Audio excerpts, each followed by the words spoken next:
اسی سلسلے کی آیت پڑھی وَقَضَىٰ رَبُّكَ أَلَّا تَعْبُدُوا إِلَّا إِيَّاهُ وَبِالْوَالِدَيْنِ إِحْسَانًا۔ تیرے رب نے یہ فیصلہ کر دیا ہے کہ عبادت صرف ایک اللہ ہی کی ہوگی اور والدین کے ساتھ حسن سلوک کیا جائے گا۔ اس آیت میں قرآن کریم میں دوسرے مقامات پر بھی اللہ رب العزت نے اپنے حق کے فوراً بعد ماں باپ کے حق کو بیان کیا ہے۔ اس سے ماں باپ کی عظمت کا اندازہ لگتا ہے کہ اللہ نے فوراً اپنے حق سے متصل اپنی توحید اور الوہیت کے حق کے بعد فوراً ماں باپ کے حق کو بیان کیا ہے۔ تو سب سے پہلا حق تو اللہ کا ہے، لیکن اس کو بھی سمجھنے کی ضرورت ہے کہ اللہ کا حق ہے، اس کا مطلب یہ ہے کہ فرض عین کا معاملہ ہو، توحید، شرک اور ایمان کا مسئلہ ہو تو وہاں پر اللہ کا حق مقدم ہے، لیکن دین کے وہ شعبے جو فرض عین نہیں ہیں، فرض کفایہ کا درجہ رکھتے ہیں، تو وہاں پر اگر ماں باپ منع کریں تو ماں باپ کی اطاعت کی جائے گی، لیکن شرک کے بارے میں، ایمان کے بارے میں، فرض عین کے بارے میں اگر ماں باپ منع کریں گے تو ماں باپ کی اطاعت نہیں کی جائے گی۔ اللہ کا حق مقدم ہے، اس کا یہ مطلب ہے۔ مثال کے طور پر جنازے کی نماز فرض عین نہیں ہے، فرض کفایہ ہے۔ شہر کے چند مسلمان اگر پڑھ لیں گے تو سب کی طرف سے ہو جائے گی۔ اب اگر ماں بیٹے کو اپنے کسی کام کی وجہ سے، کسی اطاعت کی وجہ سے جنازے میں جانے سے روک رہی ہے تو بیٹے کو رکنا پڑے گا، کیونکہ جنازے میں جانا فرض عین نہیں ہے۔ ہاں، یہی ماں اگر فجر کی نماز میں آنے سے روکے گی تو نہیں مانا جائے گا۔ حضرت عبداللہ بن عمر سے روایت ہے کہ ایک صحابی اللہ کے رسول صلی اللہ علیہ وسلم کے دربار میں آئے، عرض کیا اللہ کے رسول میں جہاد میں جانا چاہتا ہوں اور میری تمنا ہے کہ میں شہید ہونا چاہتا ہوں اور میں اللہ کو راضی کرنا چاہتا ہوں، لیکن میرے ماں باپ راضی نہیں تھے، ان کو روتا چھوڑ آیا ہوں، وہ بھیجنے پہ راضی نہیں ہے، میں اللہ کے راستے میں جانا چاہتا ہوں، ان کو روتا چھوڑ آیا ہوں۔ تو نبی پاک صلی اللہ علیہ وسلم نے اس صحابی کو جہاد میں جانے سے روک دیا اور فرمایا جس طرح انہیں روتا چھوڑ آیا ہے، جا کے ان کے چہروں پر ہنسی اور مسکراہٹ بکھیر دے، تیری جنت اور جہنم تیرے ماں باپ ہو، اور اللہ کی رضا تیرے والد کی رضا میں ہے۔ یہ حدیث ہے، اگر تیرے ماں باپ راضی ہیں تو ربا راضی ہوگا۔ تو یہاں پر فرض کفایہ کا معاملہ تھا، فرض عین کا مسئلہ۔ ہر وقت ہجرت فرض عین نہیں ہوتی، ہر وقت جہاد فرض عین نہیں ہوتا، تو اس لیے روک دیا۔ لیکن بات جہاں ایمان کی ہو، توحید کی ہو، اب چاہے ماں باپ کچھ بھی کر لیں، ماں باپ کی نہیں مانی گئی، اس کی مثال میں حدیث سے دیتا ہوں۔ ایک صحابی ایمان میں داخل ہوئے، مشہور صحابی ہیں، حضرت سعد بن ابی وقاص رضی اللہ تعالیٰ عنہ۔ یہ جب اسلام میں داخل ہوئے تو کہتے ہیں میری ماں سے مجھے بڑا پیار تھا اور وہ بھی مجھ سے ٹوٹ کر محبت فرمایا کرتی تھی، لیکن جب میں اسلام میں داخل ہو گیا، ایمان کو قبول کر لیا، تو میری ماں کہنے لگی بیٹا اب تیرے امتحان کا وقت ہے، یا تو ماں کو چھوڑنا پڑے گا یا ایمان اور اسلام کو چھوڑنا پڑے گا۔ اگر تو اسلام نہیں چھوڑے گا تو میں آج کی زبان میں کہوں تو بھوک ہڑتال پہ بیٹھ جاؤں گی، کھانا پینا چھوڑ دوں گی۔ یاد رکھیں، اسلام میں کسی مدعے کو منوانے کے لیے کھانا پینا چھوڑنا جائز نہیں ہے۔ اللہ سے لو لگانے کے لیے نفلی روزہ رکھنا یہ الگ ہے، لیکن آپ دھرنے پہ بیٹھے ہیں اور آپ کہہ رہے ہیں میری جب بات نہیں مانی جائے گی تب تک میں کھانا نہیں کھاؤں گا یا پانی نہیں پیوں گا، یہ ناجائز ہے، اس طرح کرنا حرام ہے۔ آپ کی جان آپ کے اختیار میں نہیں ہے، اس جان کا اپنا حق ہے جو وقت پہ پانی دینا پڑے گا اور کھانا دینا پڑے گا۔ لیکن وہ غیر مسلمہ ہے، کہنے لگی بیٹا اگر اسلام نہیں چھوڑے گا تو میں کھانا پینا چھوڑ دوں، اور اس نے چھوڑ بھی دیا۔ کہتے کچھ وقت گزرنے کے بعد ماں کی جو ہے کیفیت عجیب سی ہو گئی، نڈھال سی ہونے لگی، اور دونوں کے بیچ میں محبت بھی تھی۔ تو لوگ مجھے طعنہ دینے لگے کہ یہ وہ بیٹا ہے جس نے، کوئی تو مجھے اپنی ماں کا قاتل بتاتا تھا کہ اس نے جیتے جی اپنی ماں کو مار دیا۔ میں سب کچھ سنتا رہا، ماں کے پاس آیا، دیکھا ماں کی حالت بھی عجیب ہے، تو میں نے کہا ماں تیری جان شاید چلی جائے گی، اور اگر سن لے میرا موقف، میں اسلام قبول کر چکا ہوں، ایمان میں داخل ہو چکا ہوں، اے میری پیاری ماں، اگر آپ کے اندر 100 جانیں ہوتی اور ایک ایک جان میری آنکھوں کے سامنے بھوک اور پیاس سے تڑپ کر نکل جاتی، تب بھی میں ایمان نہیں چھوڑوں گا، اسلام نہیں چھوڑوں۔ اب یہاں پر اللہ کا حق آ گیا، تو پھر ماں نے بھی دیکھا کہ یہ تو شکست ماننے کو تیار نہیں، ہار ماننے کو تیار نہیں، تو پھر ماں نے بھی کھانا پینا شروع کر دیا۔ تو اللہ کا حق مقدم ہے، اس کا یہ مطلب ہے۔ تو پہلے اللہ نے اپنا حق بیان کیا اور اس کے بعد میں والدین کا حق بیان کیا۔ بہت سارے مقامات ہیں قرآن کریم میں، 4-5 مقامات میری نگاہ سے بھی گزرے، تو وہاں پہ اللہ فوراً اپنی عبادت کے ساتھ میں والدین کا ذکر کرتا ہے۔ اس کی ایک وجہ یہ سمجھ میں آتی ہے، مفسرین نے بھی لکھا ہے کہ انسان کا اصل جو کریٹر ہے وہ اللہ ہے، سب سے پہلا اس کا حق ہے، لیکن دنیا دارالاسباب ہے، یہاں تیرا وجود لانے میں اسباب اور ذریعہ جو بنے ہیں وہ تیرے ماں باپ بنے ہیں۔ اور مفسرین نے ایک وجہ یہ لکھی ہے کہ انسان سے اللہ محبت کرتا ہے، اللہ کے رسول محبت کرتے ہیں، اور اس کے بعد میں انسان سے حقیقی معنی میں اس کے ماں باپ محبت کرتے ہیں۔ اور تیسری وجہ لکھی ہے کہ انسان پر سب سے زیادہ احسانات اللہ کے ہوتے ہیں، اور اللہ اس کے رسول کے بعد میں ماں باپ کے ہوتے ہیں۔ اس لیے جو اللہ نے، میں رسول کا نام کیوں جوڑ رہا ہوں، حالانکہ رسول صلی اللہ علیہ وسلم کا ماں باپ سے بھی زیادہ شفیق تھے، یہ کئی روایتوں اور کئی آیتوں سے ثابت ہے۔ لقد من اللہ علی المؤمنین اذ بعث فیہم رسولا لقد جاءکم رسول من انفسکم عزیز علیہ ما عنتم حریص علیکم بالمؤمنین رؤوف الرحیم۔ قرآن کہتا ہے کہ محمد عربی صلی اللہ علیہ وسلم مومنوں کے لیے رحیم ہیں، رؤوف اور رحیم مسلمان کو پتہ ہونا چاہیے اللہ کے نام ہے۔ اللہ نے اپنے نام اٹھا کر اپنے نبی کو دے دیے کہ میرا محبوب اپنی امت سے اتنا پیار اور اتنا شفیق، اتنی شفقت کرتا ہے کہ یہ امت کے لیے، ایمان والوں کے لیے جو ہے رؤوف بھی ہے اور رحیم بھی ہے۔ اس لیے یہ بات مسلم ہے کہ ماں باپ سے بھی زیادہ پیار محمد عربی کرتے ہیں صلی اللہ علیہ وسلم۔ اس لیے میں نے یہاں پر ایک لفظ کوٹ کیا، اللہ اور اس کے رسول کے بعد۔ اگر سچا پیار کوئی تم سے کرتا ہے، بتائے یا نہ بتائے، بات کی عادت ہوتی ہے بتاتا جتاتا نہیں ہے، وہ اندر سے کڑ رہا ہوتا ہے، اور بیٹے کو اس کا اندازہ نہیں ہوتا کہ باپ جو ہے کتنا شفیق ہے میرے لیے، کتنا پیار کرتا ہے، اس لیے اسے دھوکہ ہو جاتا ہے اور سوال کر بیٹھتا ہے تو نے میرے لیے کیا کیا؟ وہ تیرے لیے مر گیا۔ تیرے باپ نے اس دن اپنے لیے جینا چھوڑ دیا جس دن تو دنیا میں آیا۔ اپنے لیے جینا ماں باپ چھوڑ دیتے ہیں۔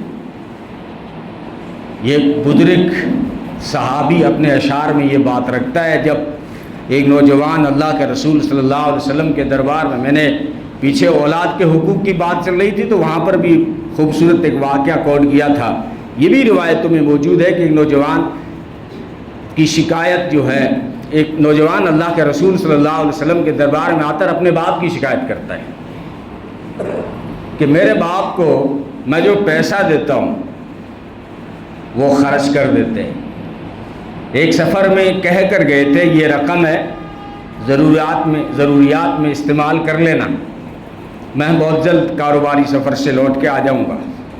جب واپس آیا تو پوچھا میں جو رقم دے کر گیا تھا اس میں کتنے بچے ہیں؟ باپ نے کہا اس میں کچھ بھی نہیں بچا، وہ سارے خرچ ہو گئے۔ اب یہ نوجوان اللہ کے رسول صلی اللہ علیہ وسلم کے دربار میں آتا ہے کہ میرے والد جو ہے اتنا پیسہ دیتا ہوں وہ خرچ کر دیتے ہیں۔ والد کو پتہ چلا کہ تیری شکایت جو ہے نبی کے دربار میں پہنچ چکی ہے، اور نبی کی طرف سے بلاؤ بھی آئے کہ اس باپ کو بلا کے آؤ تاکہ حقیقت کھلے۔ اب یہ دل ہی دل میں اللہ سے لو لگانے لگا اور اللہ کو اپنی بات سنانے لگا، یا الہ العالمین تیرے محبوب کے دربار میں میرا کیس پہنچا ہے، لیکن تو جانتا ہے کہاں خرچ ہوئے۔ اس نے اشعار میں بہت ساری باتیں کہی تھی، اس میں یہ بات بھی تھی کہ میں نے جب اللہ کے رسول نے سامنے بٹھا کر پوچھا نا تو اس نے کہا کہ یہ تو نہیں پوچھا نا میرے بیٹے نے کہ کہاں خرچ ہوئے، میں نے خرچ کیے اس کی بیوی پر، اس کے بچوں پر جو میرے پوتے ہیں ان پر خرچ کیا، اور یہ میرا حساب لینے لگ گیا۔ یہ جس دن پیدا ہوا تھا اس دن میں نے اپنے لیے جینا چھوڑ دیا۔ یہ ہر باپ کی کہانی ہوتی ہے، ہر ماں باپ کی یہ کہانی ہوتی ہے۔ اس لیے حضرت علی نے کہا تھا نا جب پوچھا گیا شادی کیا ہے، فرمایا سرور شہر، 1 مہینے کی خوشی۔ شادی کیا ہے جس کا اتنا سارا پلاننگ ہوتا ہے، تو حضرت علی سے پوچھا کہ شادی کیا ہے، تو فرمایا 1 مہینے کی خوشی۔ پوچھنے والے نے پوچھا پھر؟ فرمایا پھر غموم دہر، زمانے بھر کا ٹینشن کا پھر؟ فرمایا پھر قصور زہر، کمر ٹوٹ جاتی ہے کا پھر نزول قبر، یہ ہے شادی کا انجام۔ تو ماں باپ اس دن جینا اپنے لیے چھوڑ دیتے ہیں جس دن ان کے آنگن میں اولاد آ جاتی ہے۔ اس لیے یہ اولاد کو کہیں دھوکہ نہ ہو کہ ہمارے ماں باپ جو ہے ہم سے پیار نہیں کرتے، یا ہمارا بھلا نہیں سوچتے، یا ہمارے لیے کیا کیا۔ یہ اس لیے قرآن نے احسان کا لفظ استعمال کیا ہے، کیونکہ برابری، حالانکہ کوئی برابری بھی نہیں کر سکتا، قرآن نے مطالبہ احسان کا کر دیا کہ ایسی خدمت کرو جس کو احسان کہا جائے، وَبِالْوَالِدَيْنِ احسانا۔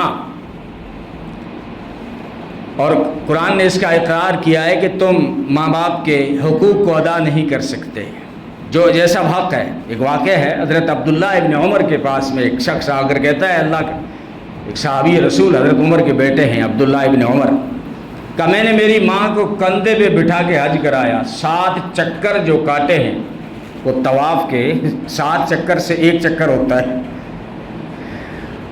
تو اتنے چکر ماں کو کندھے پہ بٹھا کے کیے ہیں۔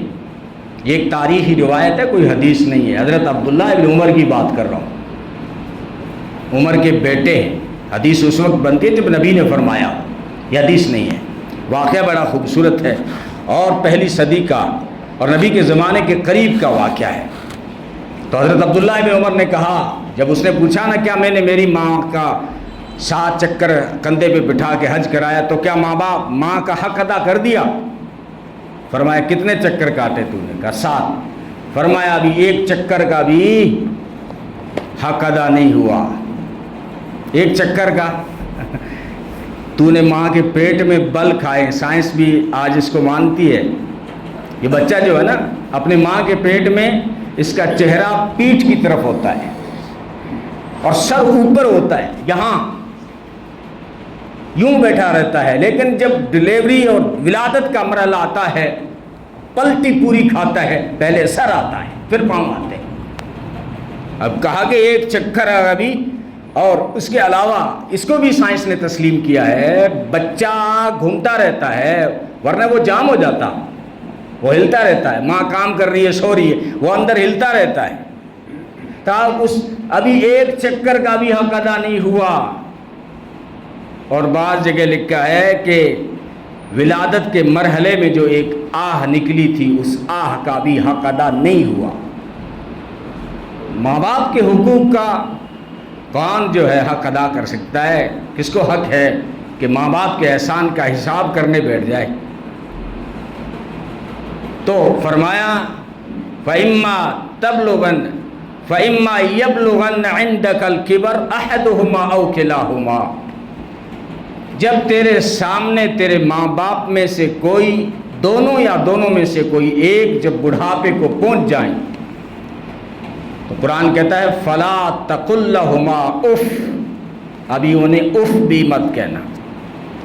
یہ اف کیا ہے؟ ہر تکلیف دہ ناگواری سے نکلا ہوا لفظ اور اشارہ اف بنتا ہے۔ جیسے آپ نے کہا، ماں نے کہا بیٹا یہ کام کر، آپ نے کہہ دیا اس کو اف کہتے ہیں۔ اچھا آپ نے زبان سے کچھ بھی نہیں بولا، باپ نے کہا بیٹا یہ کام کر، آپ نے صرف پیشانی پہ بل چڑھا دیے، یہ بھی اف میں شامل ہے۔ ہر وہ اشارہ، ہر وہ لفظ جو ماں باپ کی تکلیف کا سبب و ذریعہ بنے، وہ سارا کا سارا اف ہے، جس کو قرآن نے بہت شارٹ انداز میں کہا ہے۔ آج وہ بڑے ہو گئے ہیں، وہ وقت بھی یاد کر جب تو کمزور تھا اور یہ طاقتور تھے، اور یہ تیرے لیے پگھلتے گئے، کمزور ہو گئے، آج تو کڑیل جوان بن گیا ہے، کڑیل جوان بن گیا ہے آج تو جس نے انگلی پکڑ کے چلنا سکھایا ہو اس سے انگلی دکھانے کا کوئی حق نہیں۔ جس ماں نے تجھے بولنا سکھایا اس کے سامنے اونچی آواز سے بولنے کا کوئی حق نہیں۔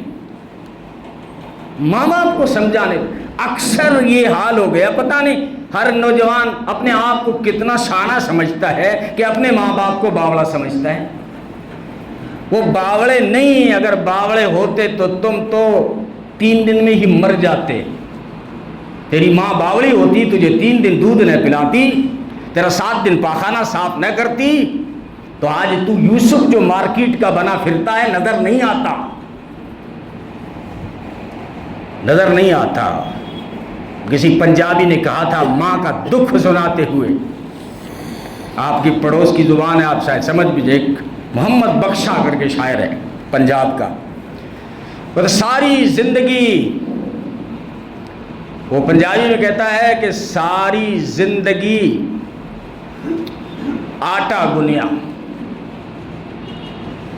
لکھاں تے کیتے پیڑے، ماں تیرے لیے آٹا گوندھ رہی ہوتی ہے، کتنے اس نے لاکھوں پیڑے بنائے ہوں گے 30-40 سال کے عرصے میں، تو اس کو شاعر یوں کہتا ہے کہ ساری زندگی آٹا گنیا، لکھاں تے کیتے پیڑے۔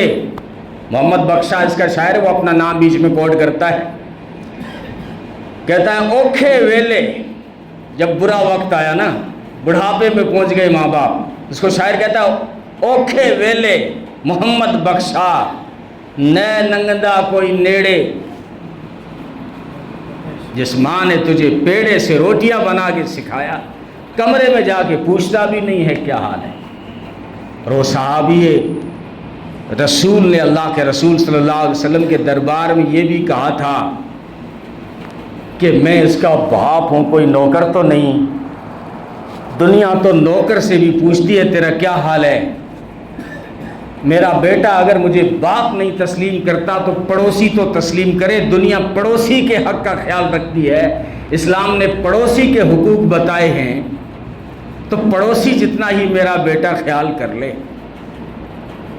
تو والدین کا مقام بہت اونچا ہے، اندازہ اس وقت ہوتا ہے جب باپ کا جنازہ اٹھ جاتا ہے، جب ماں کا جنازہ اٹھتا ہے، انسان گدڑی میں منہ دے کے روتا ہے، ساری دولتیں تجھے ہاتھ آ جائیں گی، ماں کی ممتا کہیں نظر نہیں آئے گی، بڑی بڑی ہیلیاں کھڑی کرنا، اس میں بیڈ روم سجانا، نرم نرم بستر لگانا، چمکیلی لائٹیں لگانا، سب کچھ تو نظر آئے گا تجھے۔ سچا پیار ماں کی ممتا کے لیے ترس جائے گا جب ماں کا جنازہ اٹھ جائے گا، روتے ہیں۔ علامہ اقبال رحمۃ اللہ علیہ ماں کے انتقال کے بعد ان کی قبر پہ پہنچے، مشہور شاعر تھے اور دانا شاعر ہیں، مشرقی شاعر ہیں، صرف بر صغیر نہیں کہا گیا، جہاں جہاں اردو دنیا ہے، فارسی میں بھی اشعار کہی ہے انہوں نے، اور اردو کے تو وہ مشرقی شاعر کے نام سے علامہ کا لفظ لگتا ہے پیچھے، علامہ، یہ علامہ کس کو کہتے ہیں یہ پتہ ہونا چاہیے۔ علامہ کہتے ہیں مولویوں میں جو سب سے بڑا مولوی ہوتا ہے اس کو علامہ کہتے ہیں، یہ تو مولوی نہیں تھا لیکن پھر بھی علامہ، کیونکہ اشعار میں قرآن اور حدیث کی تشریح بیان کرتا تھا۔ علامہ اقبال، والدہ کا انتقال ہوا، سفر سے واپس آئے کہ دنیا کی بہت بڑی دولت دنیا سے اٹھ چکی ہے، ماں کی قبر پہ پہنچے اور انہوں نے بھی اشعار کہے تھے۔ انہوں نے کہا تھا خاک مرقد پہ تیری ایک فریاد لایا ہوں، خاک مرقد پہ تیری ایک فریاد لایا ہوں، اب دعائے نیم شب میں کس کو یاد آیا ہوں۔ اب کون ہے تیرے سوا جو رات کو تہجد کے وقت اٹھ کر میرے لیے دعا کرے؟ وہ صرف ماں تھی جو چلی گئی۔ یہ فریاد لایا ہوں تیری قبر پر۔ نیم شب کہتے ہیں آدھی رات کو، غالباً علامہ اقبال نے تہجد کا وقت مراد لیا ہے کہ اب سب کچھ ہے دنیا میں، لیکن وہ کون، کس کو لاؤں میں وہ دعا کرنے والا جو تہجد کے وقت اٹھ کر میرے لیے دعا کرے؟ وہ میری ماں تھی۔ عمر بھر تیری محبت میری خدمت کرتی رہی۔ ماں کی محبت خدمت کرتی ہے، ماں کی محبت خدمت کرتی ہے اولاد کی۔ یہ ٹھنڈی چھاؤں ہے اور یہ چھتری جب اٹھ جاتی ہے تب اس کا احساس ہوتا ہے۔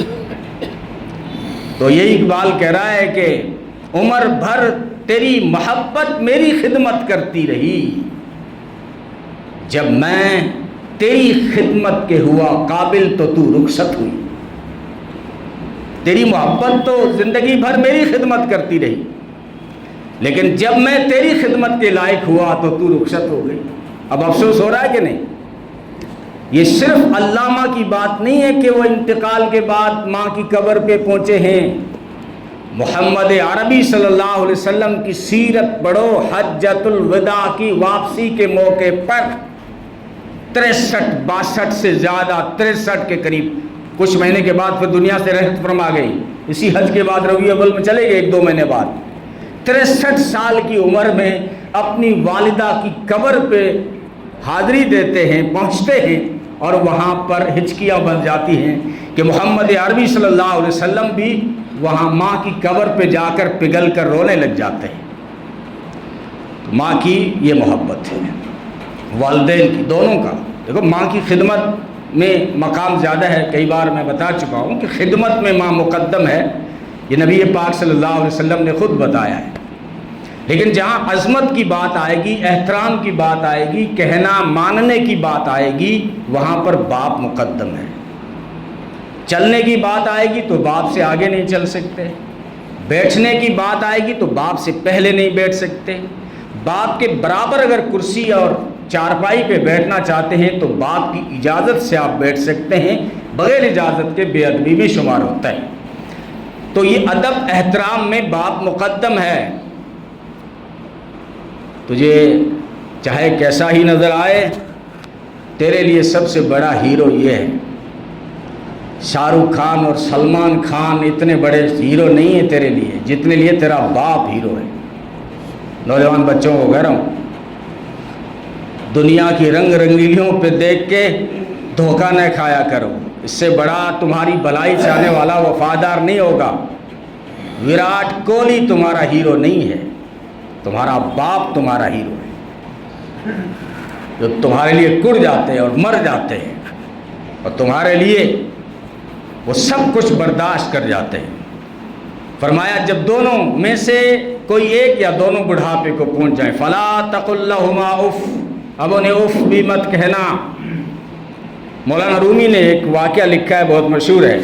بچہ چھوٹا تھا، وہ سیکھ رہا تھا بولنا، چیزوں کے نام جاننا، تو باپ کے سامنے کوا آ گیا۔ بیٹے نے پوچھا بیٹا وہ کالا کالا کیا ہے؟ اپنے بیٹے نے باپ سے پوچھا کہ ابو جان وہ کالا کالا کیا ہے؟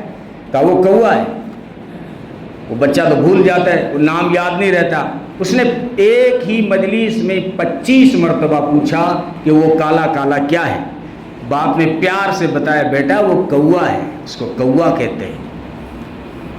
یہی بیٹا جب جوان ہوا اور باپ بوڑھا ہو گیا، صرف باپ نے دوسری مرتبہ کسی چیز کے بارے میں پوچھا تھا اور بیٹا غصے ہو گیا۔ کسی نے کہا کہ 10 بچوں کو ماں باپ سنبھالتے ہیں، لیکن 10 اولاد مل کر ماں باپ کو نہیں سنبھال پاتی۔ چند بچوں کو جو پالا تھا ماں نے، ایک ماں نے بچپن میں، وہ ضعیفی میں ممتا کا صلہ نہ ملا، ممتا کا صلہ ضعیفی میں اس نے نہ پایا۔ یہ ہوتا ہے، تو قرآن کریم نے کہا آپ اس سے اف بھی نہ کہیں۔ محمد عربی صلی اللہ علیہ وسلم کے ارشادات کو ایک شاعر نے منظم کیا اور کہا ہے کہ ایک دن فرمایا حلقہ اصحاب میں، ایک دن نبی نے فرمایا حلقہ اصحاب میں، یعنی صحابہ کے بیچ میں، اور اس لفظ کو دہرایا 3 بار کہ ناک اس کی کٹ گئی۔ 3 بار یہ لفظ دہرائے صحابہ کی مجلس میں کہ ناک اس کی کٹ گئی۔ پوچھا صحابہ نے یہ بدبخت ہے وہ کون جس کی توقیر حضرت کے دربار میں گھٹ گئی، حضرت باری میں گھٹ گئی۔ ارشاد یوں ہوا کہ وہ فرزند ناخلف جس کے گھر جنت آئی اور آ کر پلٹ گئی۔ ماں باپ کا بڑھاپے میں جس کو نہ ہو خیال، اس ناسعید بیٹے کی قسمت پلٹ گئی۔ یہ حدیث کے مفہوم کو ایک شاعر نے اس طرح یوں منظم کیا ہے۔ تو قرآن کریم کہتا ہے ولا تنہرہما، اف کے بعد ایک لفظ اور لایا پر ولا تنہرہما، اس سے جھڑکی نہ مارے، جھڑکے نہیں، ماں باپ بڑھاپے میں نہ جھڑکے۔ اب وہ جب تو بچہ تھا انہوں نے کیا کیا برداشت کیا ہے، اب وہ بچے سے ہو گئے ہیں، بڑھاپے میں کمزور ہو گئے ہیں، تو ہو سکتا ہے تو اس کی باتیں جو ہے تجھے ناگوار لگے، تو ان مرحلوں کو یاد کر کہ جب تو چھوٹا تھا اور اگر ماں باپ کے تھپڑ بھی مار دیتا تھا، ماں باپ اس ہاتھ کو چوم لیتے تھے۔ تو اپنی توتلی زبان سے جب ماں کو گالیاں دے رہا ہوتا تھا، ماں پیار سے تیرا منہ چوم لیتی تھی۔ تو منہ تو نہیں چوم سکتا تو کم سے کم جھڑکی تو مت مار۔ ولا تنہرہما، تو کیسے بات کریں؟ قرآن سے پوچھیں کیسے بات کریں ماں باپ سے؟ فرمائے وَقُلْ لَهُمَا قَوْلًا كَرِيمًا، ماں باپ سے نرمی سے بات کرو، ادب کا رس ہو، ادب کے دائرے میں رہ کر اور نرمی کے انداز میں ماں باپ سے بات کرو۔ اور وَخْفِضْ لَهُمَا جَنَاحَ الذُّلِّ مِنَ الرَّحْمَةِ، اور اپنے پروں کو ماں باپ کے آگے جھکا دے۔ یہ پر کہاں انسان کے ہوتے ہیں؟ آپ جو ہے قرآن کی ڈکشنری اٹھائیں، کندھے مراد ہیں، لیکن کندھوں کو قرآن نے، یہاں کندھے کے لیے بہت سارے عربی میں لفظ پڑے تھے، لیکن یہاں قرآن وہ لفظ لایا جو پروں کے لیے استعمال ہوتا ہے، جو پرندے کے پر ہوتے ہیں۔ کندھوں کو کہا کہ تو اپنے ماں باپ کے سامنے کندھوں کو پروں کی طرح یوں نیچے نچھاور کیا کر، عاجزی اور ادب کے ساتھ میں۔ حالانکہ آپ کو پتہ ہے نا کہ اللہ کے علاوہ کسی کو رکوع جائز نہیں ہے، بات رکوع کی نہیں ہو رہی ہے، اللہ کے علاوہ کسی کو سجدہ جائز نہیں ہے، لیکن اس رکوع اور سجدے سے پہلے کی ادب کی جو ادا ہوتی ہے اس کو کہہ رہا ہے وَخْفِضْ لَهُمَا جَنَاحَ الذُّلِّ مِنَ الرَّحْمَةِ، اور تو کیا حق ادا کرے گا؟ اللہ سے دعا کر ماں باپ کی، وَقُلْ رَبِّ ارْحَمْهُمَا كَمَا رَبَّيَانِي صَغِيرًا، كَمَا رَبَّيَانِي صَغِيرًا، کہ اللہ جیسے میں چھوٹا تھا تو انہوں نے میری دیکھ بھال کی ہے، اب یہ بڑے ہو گئے ہیں تو تو ہی ان کا خیال رکھ۔ اللہ سے یہ دعا کرو، ورنہ تم جو ہے والدین کے حقوق کو ادا نہیں کر سکتے۔ تو یہ والدین کے حقوق ہیں، حیات ہیں، وہ قدر کر لیں، اور دنیا سے چلے گئے۔ ایک صحابی آئے کہ اللہ کے رسول میرے والدین چلے گئے اور میں خدمت نہیں کر سکا، فرمایا ان کے لیے دعائے مغفرت کیا کر، ان کے لیے دعائے رحمت کیا کر، اور ان کا کوئی حق باقی ہے جیسے قرض ہے یا ان کی کوئی وصیت ہے، وصیت کتنے مال تک کی ہو سکتی ہے؟ کیونکہ مال جو ہے سارے وارثوں کا حق ہو جاتا ہے، اسلام نے ایک شعبہ چھوڑ دیا ہے کہ تہائی مال تک مرنے والا وصیت کر سکتا ہے نا۔ تو اگر کوئی وصیت کی ہے یا قرض چھوڑ کے گیا ہے، اس قرض کو چکا لیں، فرض چھوڑ کے گیا ہے، لیکن آپ کو اگر پتہ ہے، یا تو وصیت کر جاتا ہے کہ میری اتنی نمازیں چھوٹ گئی، میرے اتنے روزے چھوٹ گئے، میرے اتنے فرائض چھوٹ گئے، تو سب کا جو اسلام نے ایک جرمانہ سا رکھا ہے وہ ہے صدقہ فطر کے، صدقہ فطر جو ادا کرتے ہو وہی روزے کا بھی ہے، وہی نماز کا بھی ہے۔